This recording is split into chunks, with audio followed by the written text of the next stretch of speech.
Excellent. So we're now recording. So anybody who can't be here today will be able to get this recording. So I'm going to share my screen. Hopefully this will all go to plan.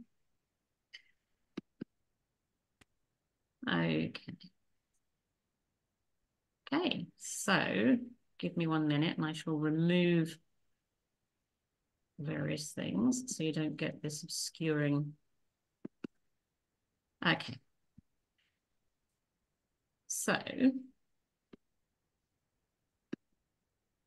okay, so here we go. So this is all about the Brest-Litovsk or Brisk Jewish Cemetery Memorial crowdfunding campaign. Many of you, or some of you, will already know a lot about the work that we've been doing to save this very important heritage site in the south of Belarus. And if you haven't been to previous talks or received the information or read the articles, both written by us or in the media, we can send you those by email, because this talk is about how we're going to go on the final distance to actually create the memorial. Hold on, let's get rid of that again. So, you know, feel free to reach out to us for anything that you may have missed.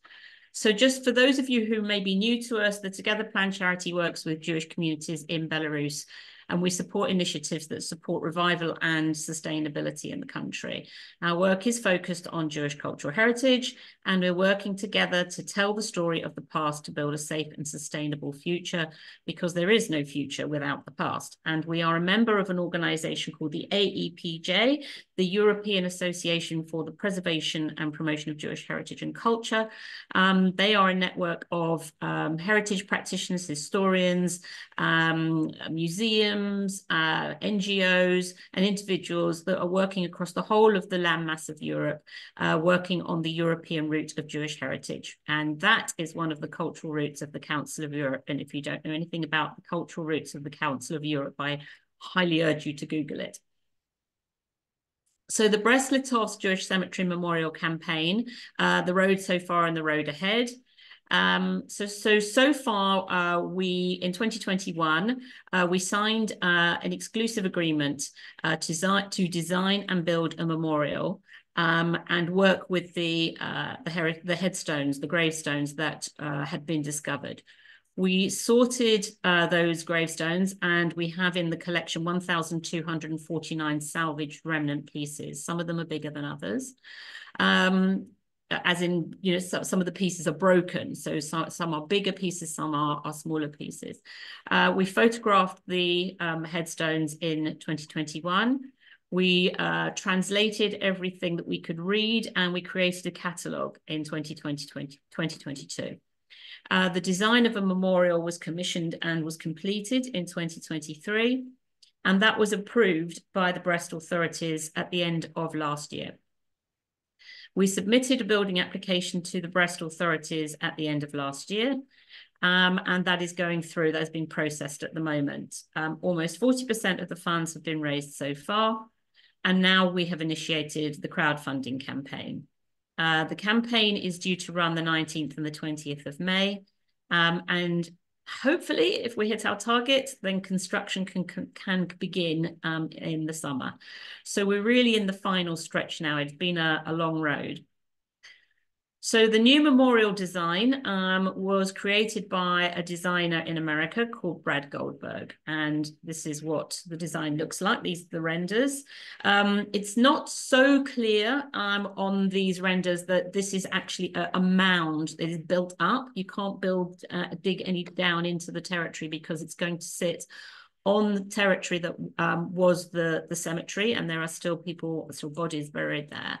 And as you can see, there are little seats within the walls of the what is being called the embrace. So two embracing walls, and the pieces of the gravestones, and we've kept absolutely every little piece that has come our way.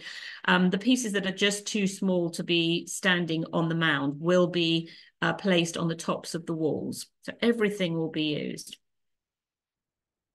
So it's just another view of it. and another view. So just 3 different viewpoints. So the organisation that we have commissioned or we've appointed are called Charity Extra. They have a lot of experience of running crowdfunding campaigns, and many to the Jewish community projects, but also to non-Jewish community projects as well. So how does crowdfunding work? It is a fun and innovative way to fundraise. So it runs over 36 hours, where champions, individuals, or it can be family groups or groups of people who have take a sponsor page together, help to raise the money by reaching out to their friends and other contacts who are asking them to make a contribution. So a little bit like that. And I made this graphic, so it's not particularly professional, but it's kind of gives you the idea. So here are each of us. And then on the days of the campaign, we reach out to everybody that we can think of. And I myself personally am already writing a long list of all the people that I'm planning to reach out to on the 19th of May. So typically, the way crowdfunding works is that smaller amounts of money are donated by a large number of people in order to reach the goal, which is why it's called crowdfunding. I'm very excited to say that at the moment, we've got people who are registered in Australia, Canada, the UK, South Africa, and there's somewhere else. Oh yes, well, we'll imminently have somebody in Greece who will be crowdfunding from Greece. So we truly are international. We've already got a significant amount of the money pledged, which means that hopefully, if the maths works out, every donation will be doubled, which is really great. So the process is that you sign up as a champion or to sort of take a sponsor page on the platform, and help to raise as much money as we can when we go live. And as it says, you can literally do it from your sofa, because you are just going to be sending out your link, which you will write your own information on, or we can help you to do it over the 36 hours of the campaign. If for those people who are in the UK or are in London or in the Hertfordshire area, which is where our office is based, there will be a campaign headquarters that will be buzzing over the 36 hours, and people who are local can drop in on us. But we will all be connected, and we'll be sharing all of the buzz from campaign headquarters to keep everybody up to date of what's happening. So as I said, the campaign will be taking place between Sunday, May the 19th to Monday, May the 20th. It's a really simple process, and it's a lot of fun. So as I said, you'll have your own crowdfunding page, your own fundraising page on the platform. We provide you with your bespoke link, and that's what you will be sending out to all your contacts, whether they be family, friends, or colleagues. When they click the link, they can make a donation to your page in seconds. So as I said, we were this morning at 32 people who have signed up so far, but now I think we are just about to go to 34, because I've had 2 people say yes, definitely count us in. So we are working daily on building the crowd at the moment. So that is our main focus of the campaign right now, is growing the crowd. And we hope to have as many champions or as big a crowd as possible, with everyone working together, so that we can hopefully smash our target and anticipate it being a real success, which is very exciting. So this is our core campaign team. Myself here, Andy, who's on this call, Josh is in the UK, Stephen is in the UK, and Gwen, who is, I believe, on this call. And she's coming on board as of this week. And then we've got Artur, who is also on this call. He is in Minsk, and Sonia as well, who is going to be driving our social media campaign and helping us on the Minsk side, on the Belarus side. There are lots of other people involved in the background, but these are the core team leaders. The charity partners involved are the Together Plan, who are driving the campaign. We're a UK registered charity. Then we've got Jewish Tapestry Project, who are our partner organization, our partner nonprofit in the States. So people in America will be able to make their contributions via Jewish Tapestry Project. Dialogue, which is our Belarus partner on the ground, also a charity, and the Jewish Religious Union in Belarus. So 4 NGOs who will all be the major partners in the campaign. People do have the option to fundraise in memory of a family member. So that will be on the registration form, which you'll see in a minute. And people can, that people are already doing that, which is very exciting. So what we ask people to do as the sort of, and I'm going to be saying this again, is to sign up to the, to join the crowdfunding team and become a campaign champion. The WhatsApp emblem here is there because everybody will be put into a WhatsApp group for the campaign so that we can update everybody as the campaign approaches. We can send you out lots of information. We can send you things to share with people, articles and some little films. And when the campaign goes live, we'll be putting in all the updates as they happen, which will be really exciting and will drive the buzz of the campaign.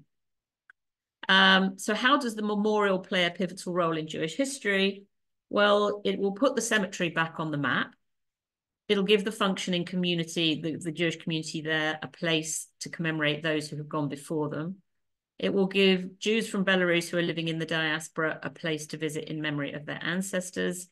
It will play a major part on the heritage route to tell the story of the Jews from Brest. It restores history and memory.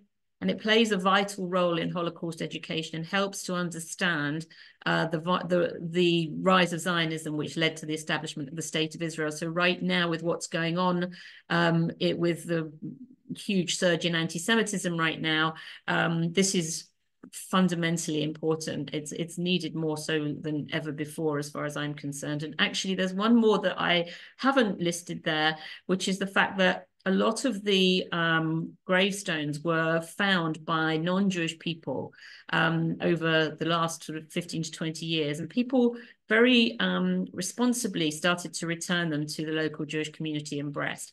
And so I think that's a really important thing to acknowledge. So for them to actually see that this is actually going to become a major heritage site actually within Europe and will bring people to visit, I think is really important as a it's a good news story as far as I'm concerned, and we need those right now, right? So here you can see the render of the graphic that I showed you earlier in the middle, and just so you know, this on the left is a synagogue called the Hekdesh Synagogue, which what was lost. It became, during the war, the Nazis took it over, they turned it into a hospital, and then after the war, it became a nightclub, and then it became offices. And in recent years, it has been reclaimed by the local Jewish community, and it is now a synagogue once again. Sadly, the Great Synagogue on the right it still stands as a building, but it's encased by a more modern edifice, and it is the local cinema. And until very recently, it wasn't marked, and nobody would know that it was once a synagogue. But thankfully, there is now a significant plaque on that building to say it once was the synagogue. So what happens next? You let us know that you want to participate. We'll be reaching out to you after this talk with the link, and you sign up.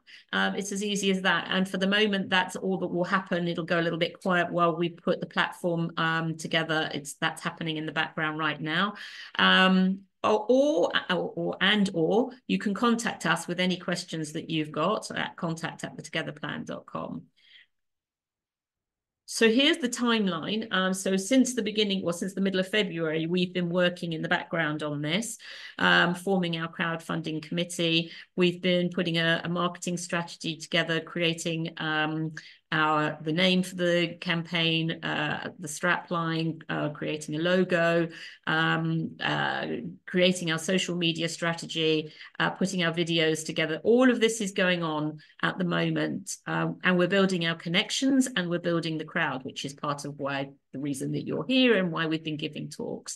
We are here now where this red arrow is. So we're 8 weeks away from the campaign, and we're setting up the platform. And as you can see, we're going to be doing lots of internal training, and then come the 22nd, more or less, the week of the 22nd of April, we'll be rolling out the marketing strategy. You'll be hearing much more from us. The buzz will start to happen, and we will be helping everybody get their pages set up, although that likely will start to happen in the next few weeks, I think. And then it'll be countdown to the 19th and 20th of May. So really exciting. This is actually an image of some of the gravestones before they were moved to the place where they're at now, in a warehouse just outside of Brest. And this is my photograph. But just to say that the importance and value of cultural heritage cannot be overstated.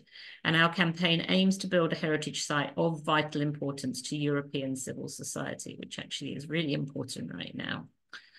So under the Council of Europe's Framework Convention on the Value of Cultural Heritage for Society, so this is a very posh term for something they call the Faro Convention. This is a little theory behind cultural heritage. It says cultural heritage represents a basis to develop dialogue, cooperation, democratic debate, and participation, as well as openness between cultures. So I cannot think of a more important heritage site in which to put that into practice in a place like Belarus. It really will show that this is possible, so which is all the more reason for us all to pull together to make this a reality. And I am going to just show you a short film. This was when we were, well, I should say our tour was cleaning the gravestones, and we were doing the imaging for the catalogue in the warehouse where the gravestones now are, just outside of Brest. We got it onto Belarus television. So this is the short piece that was on Belarusian news.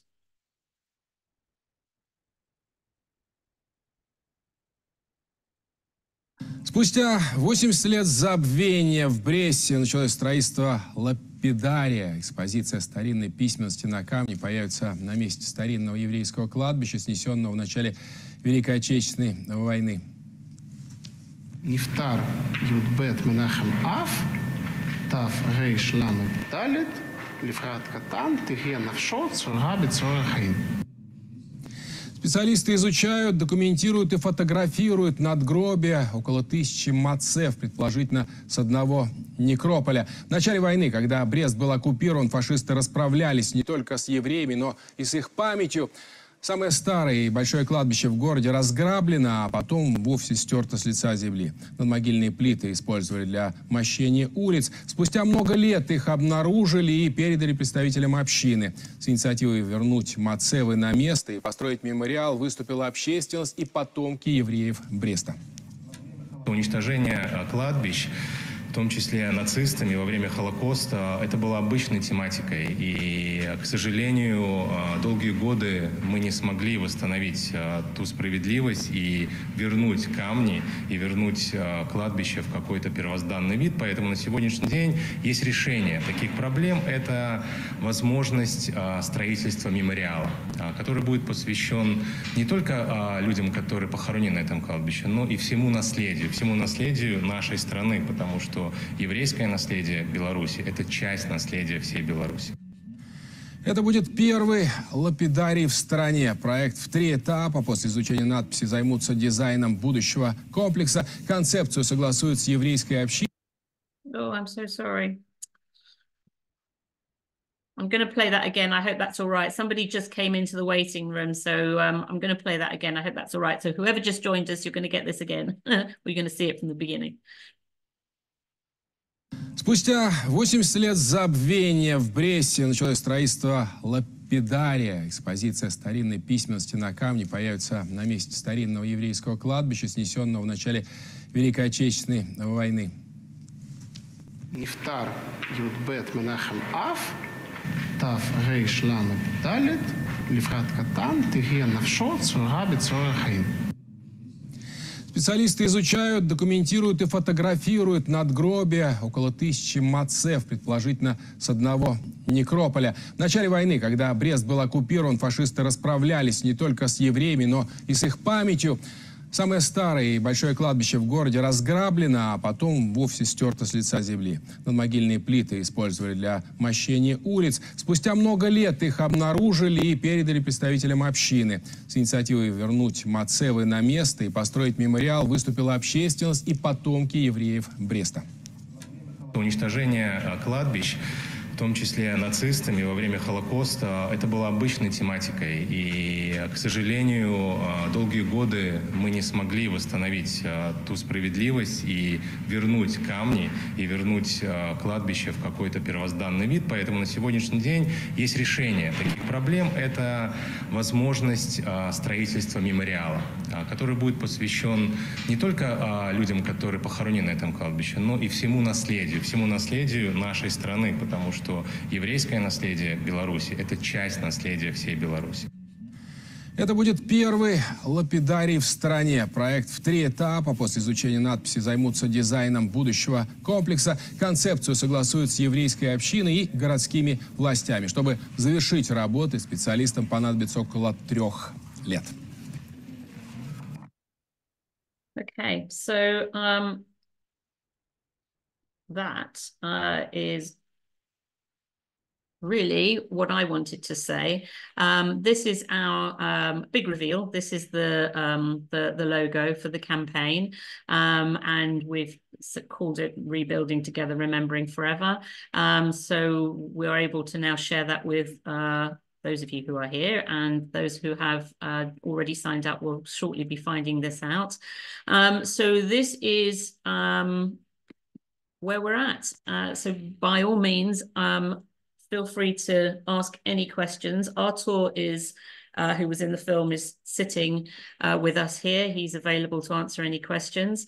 And it really is now a case of us just inviting as many people as possible to participate in the campaign, to join in, to all work together to see if we can get this over the line. And as they said in the television news documentary, there really hasn't been anything like this in Belarus. It will be a first, so we really will be making history together. So, Of course. Marcia, yes.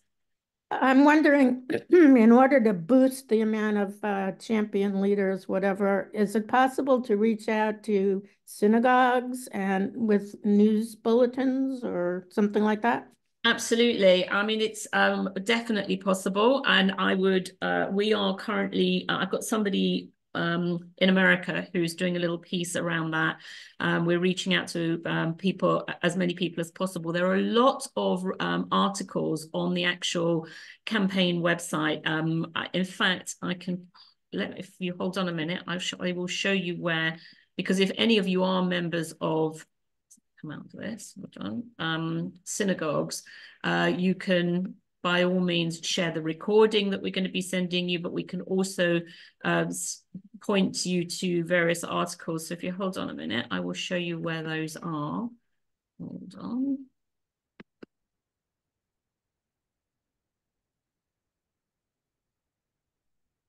So, okay. On the, hold on, okay. On our website, I'm going to show you exactly how to navigate this on our website.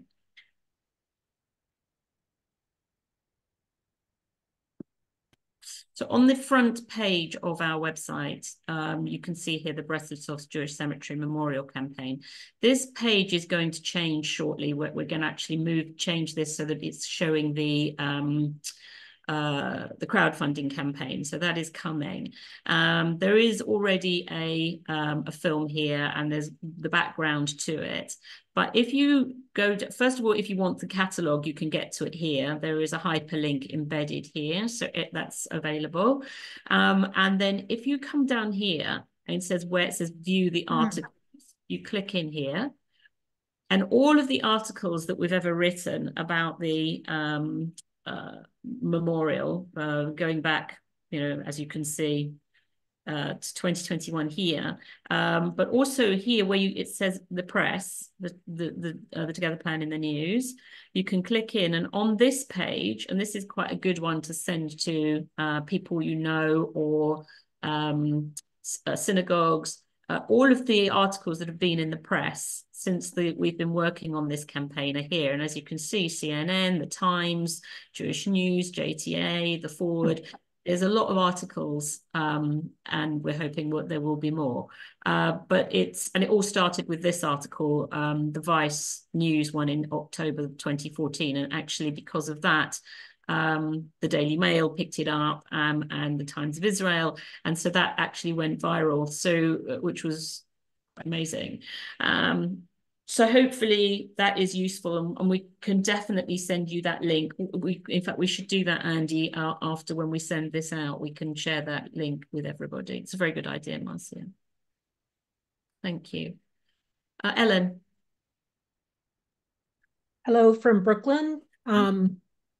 I just wonder, I haven't looked at the website, so I'm sorry if this is very obvious, but is there a budget that you can see, like how much something like this costs? Yeah, so the budget, the figures on the website at the moment, it says $325,000. A lot of that has already been raised. That was all based on budget figures, because up until now we haven't had the actual project costed. So that is happening right now.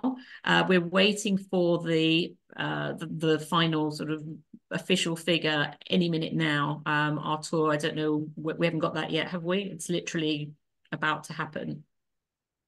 You're on mute, Artur. I'm sorry. Yeah, it's just a couple of days. We're gonna get a figure. We're just finalizing some of the figures, because we have to cost every single detail of the memorial, roughly, obviously. So we are a couple of days away from getting this figure. So that, I mean, we are sort of thinking, we're anticipating, although we ourselves don't know, but we are anticipating it will be possibly in the region of about £150,000 that we're going to be looking to raise. It might be a bit less, it might be a bit more, I don't know, but we will know that for sure soon, and that figure will go up as the target on the crowdfunding page any minute now. Fabulous. I mean, this is wonderful, and of course I will give to this campaign. I'm just wondering also about other areas. My family's from the Pinsk area, and how you'll move through. Is there a global plan of how you'll move through Belarus to Okay, so it's a really good question, and I'm really glad you've asked it. So we are a member, as I said, a member of the AEPJ, and within the AEPJ, our role is to build a heritage route in Belarus. And the way, since we've been a member since 2019, we've been working on creating audio tours, but also working with local communities to come on board and participate in this. Now, the long vision, the long-term goal is that we will raise enough money to, not necessarily with this project, because this is crowdfunding for the Brest Memorial, but then as we move forward, our big project is to create a high-spec website, a portal, which will have an interactive map where we will be able to populate everything that we have currently bulging in the back end of our Google Drive, that covers shtetls and towns across the whole of Belarus, which will incorporate where you can find living communities today, important significant heritage sites, from the buildings that were the yeshivas to the cemeteries to the synagogues. Belarus is such as an important part of Jewish history, and we are going to map it all. So that's the game plan. Fabulous. Great to hear. Stay with us. Any other questions? I know we've got some of our team on here. Richard, yes, unmute.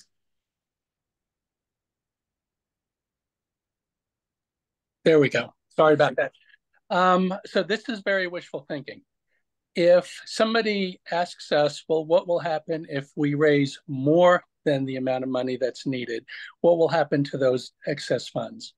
It's a very good question. So it would be great because with crowdfunding you can go to a bonus round, and that happens. And I know several organizations that's happened with. If that happens, then obviously we'll make sure that everything gets done for the memorial. And then if we have surplus funds, and we will say this as the campaign rolls forward, and it looks like we're doing well. We'll commit money to what I just said. We will put some of that money to the heritage route, 100%, because that is our really big project, and it's the next big project, and that will incorporate everything. Because once we've mapped Jewish Belarus, then people, and also if we can show that we have the capability, which we do, to build a memorial such as this, it will give confidence to other people to put money into other sites and other places. That's the whole point.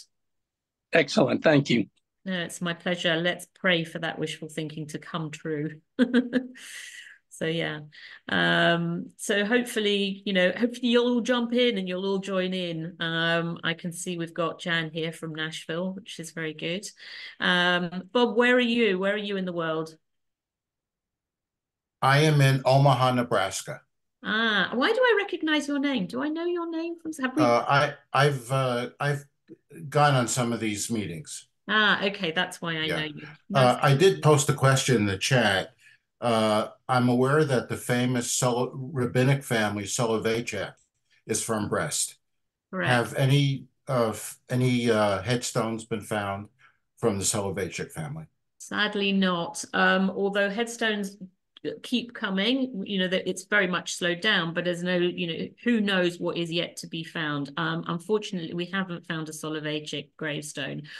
We are trying to make connection to Mayor Soloveitchik, who is in New York, Rabbi Mayor Soloveitchik. I've got somebody who's trying to make a connection to him. I had hoped to make a connection to him last October when I was in New York. Staying with my lovely friend Gloria, who is on this call here, but I wasn't able to make that connection, sadly, but we're still working on it. And in fact, I've got one of our people who have joined the crowd, who is from Canada, is actually in New York this weekend and has said he's going to try and make a connection. So let's see where that goes, because I think that's really important. Yeah, my mother was born in Slonim. And I know the border has changed quite a bit between Poland and Belarus, but luckily her family left to New York in the mid-20s before all the trouble started. Wow. Have you seen our film, Bob, of Slonim Synagogue? Yes. Yeah. I have. Yeah. It's still in disrepair. Yeah. But I have seen it. Thank you. Yeah, it's a pleasure. I'm glad you're here. Thank you for joining. Yeah, Gloria, hi. Hello. Hi. So I have two questions. One, I was curious how long you think the construction would take. And then the second question is, do you feel like you'll ever need to have, a guard there to keep it safe? Will you have anybody on site at all times just to make sure that somebody doesn't come and vandalize yet again? Okay, Artur, those are questions for you.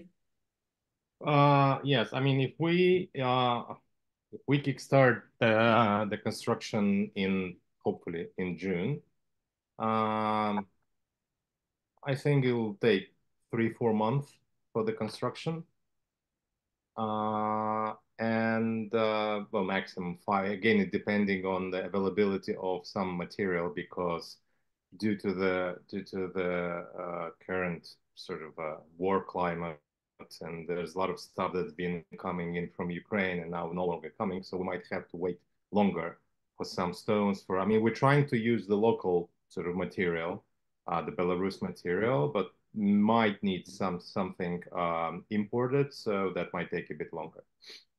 That's in terms of the construction period. And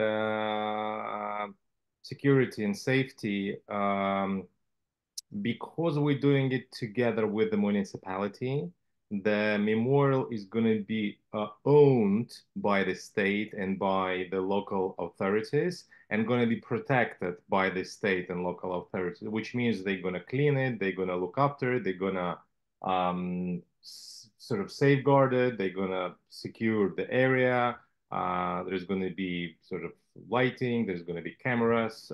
So it's on the shoulders of the local authorities to look after it, which is something that we always said that it's the general community memorial. So it's we don't own it. We want the people to own it, and that's also sort of saves us sort of and assures us that that's going to be looked after for years. So even if the charity moves to another sort of job or another country, yeah, this memorial is going to be looked after by the state. So that's the idea behind it. Yeah. I saw on the computer about probably more than a year ago that there was a road repair project in Belarus, and they found headstones under there. Do you know where that was? Was that in Brest or was that somebody else? It was a different organization, and many volunteers from the States came to help. Look, I mean, I don't know exactly what you're referring to, but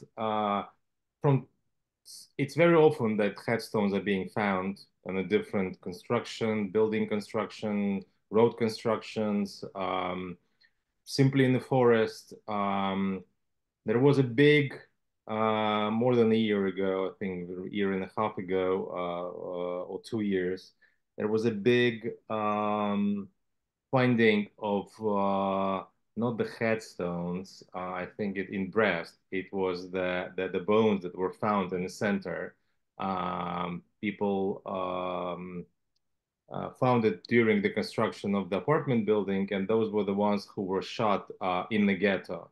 And they have reburied the bones. So that was a big case. And there's a lot of volunteers came from America as well. And there's some specialists. Atra Kaddish came from Israel.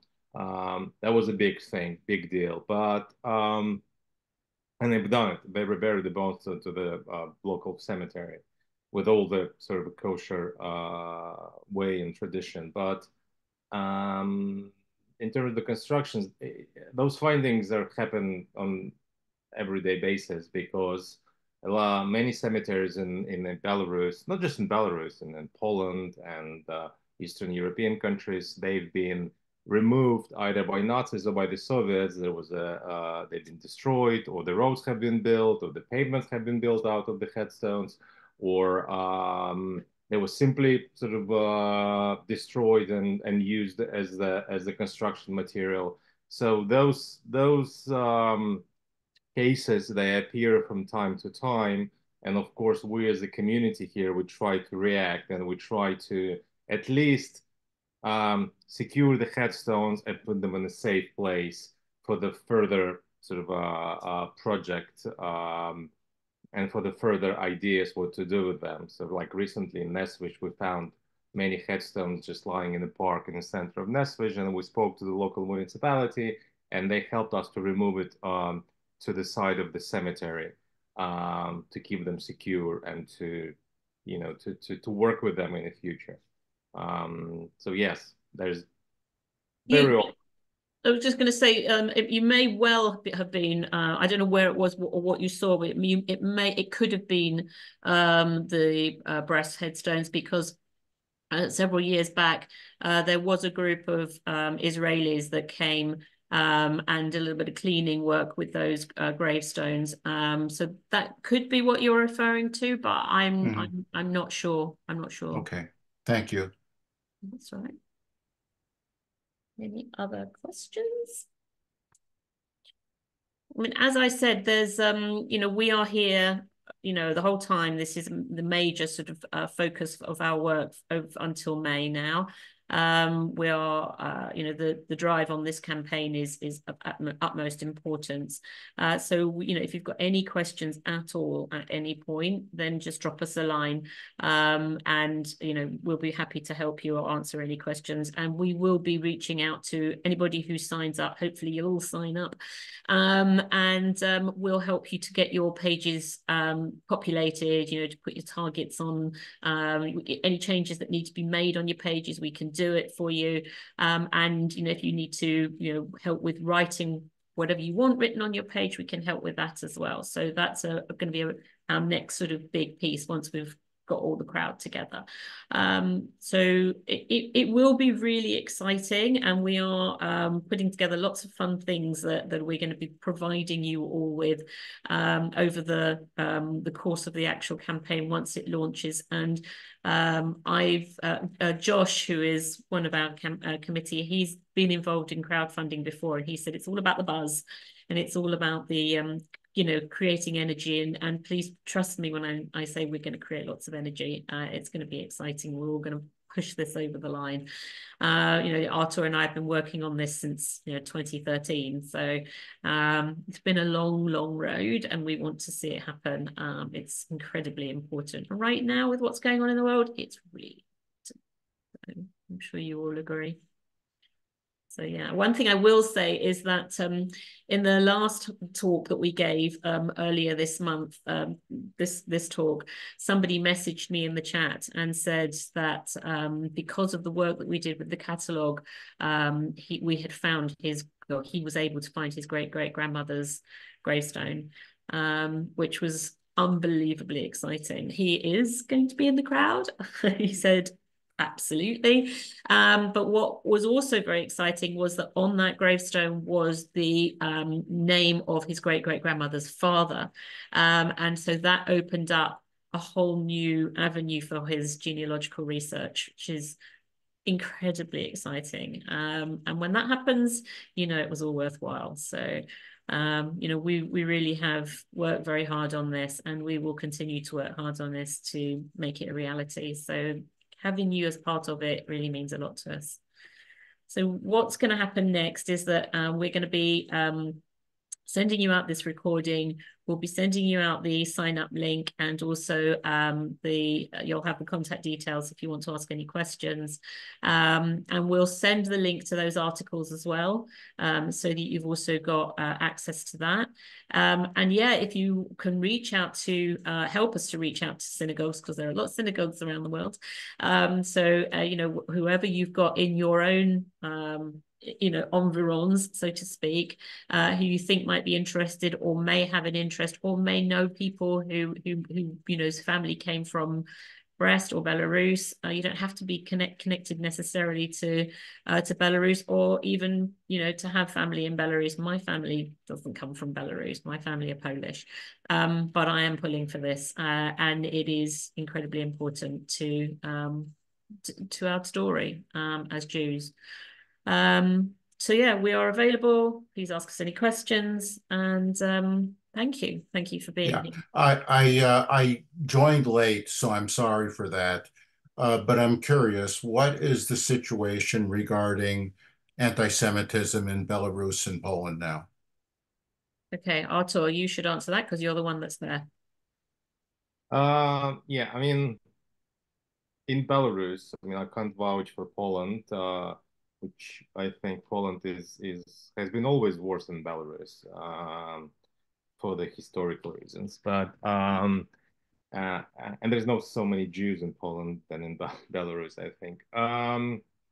In Belarus, I have to say that with all going on in the world after the October 7th and after what happened, and with all the campaigns against the state of Israel, anti-Zionism, pro-Palestinian, in Belarus, it's very quiet, it's very tolerant and peaceful. I would say the Jews here don't feel any anti-Semitism. There's no open demonstration against Israel or the Jewish community.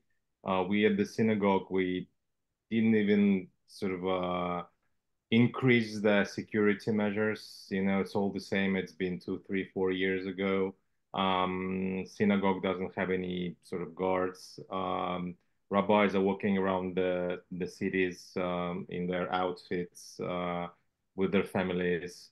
The state supports Jewish projects. The state is inviting the Jewish religious leaders to different events together with the leaders of the Muslim community as well. So it's quite peaceful on that front here, and there's a lot of Israelis who travel to Belarus these days, and it's all good.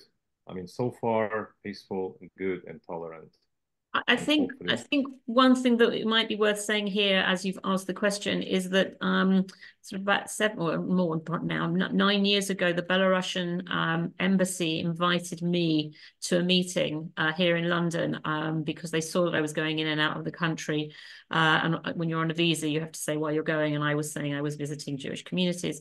And they asked me if they could, I could connect them to anybody in the UK who teaches the Holocaust, because they said, we understand we have no official Holocaust education program, and we would like to, you know, find out more about how to do that. Unfortunately, the organizations in this country who do Holocaust education fall under the umbrella of the International Holocaust Remembrance Alliance, which is an alliance of countries of the world that are committed to taking the responsibility of teaching about the Holocaust. But it's set up on a political foundation of the Stockholm Declaration, which says that you have to have a democratic government to be in the alliance. So Belarus and Ukraine and Russia are not allowed to be in the alliance. And so that question that they asked me, I tried, but I couldn't make that connection. So we realized quite rapidly that this kind of fell with us. Now, at the time, we were translating books about survivor testimonies from survivors from the Minsk ghetto. So we have 2 books in publication now, and we're working on several more. And we have, you know, access to the ghetto survivors who are still alive in Belarus, who we, you know, participate in our programs and help us with our work. And so what we did in 2021 was we created a program called Making History Together, which actually is sitting next to me here, and we have a traveling exhibition, which is a big pop-up traveling exhibition, and that travels around different parts of the UK. And what we've done, and those materials are now being used by in Belarus. Artur has a college in Minsk engaged in sort of trialing that program, and it's to great success, to the point where the students have now are realizing and understanding the extent of their Holocaust story in the country, and want to do things. They want to step up and participate in some way, which is great, right? It's really, really positive. And now we have translated our traveling exhibition. We've actually just signed it off, and it's going to be produced in Russian. So Artur will shortly have a big pop-up traveling exhibition in Belarus, which can go to schools and to universities and to libraries. And so really where everybody else doesn't want to help with Belarus to sort of, you know, create some kind of Holocaust education, we've taken on that mantra, which is another reason why this memorial is going to play a key role, it'll be a site for people who are learning about this to visit and understand what happened to the community there, because there were almost 30,000 Jews who were massacred there. So this isn't just going to be a memorial to, you know, the lost, to a cemetery. It's going to actually talk about why this cemetery was destroyed, how it came to be destroyed, and that recording is on our YouTube channel. We happily can include it when we send it out. When we send out this recording, in fact, we'll do that, so you've got access to that. So hopefully, sort of we took a long way to answer that, Bob, but hopefully that's been quite helpful. Thank you, and thank you for all the hard work you're doing. Thank you. Thank you very much. Yeah, so I mean, look, we're called the Together Plan for a reason, and you know we are stronger together, or as I say in my weekly meeting that I go to a business meeting in the UK in London every week, and I say, as Mike Siegel will know because he's always there, in every endeavour we are better together, and I stand by that, and I think this crowdfunding campaign it will be a real testimony to that of what we can achieve together. Thank you for doing it. No, thank you. Thank you for being here. Thank you very much. No, thank you. Thank you so much, everybody. Take care.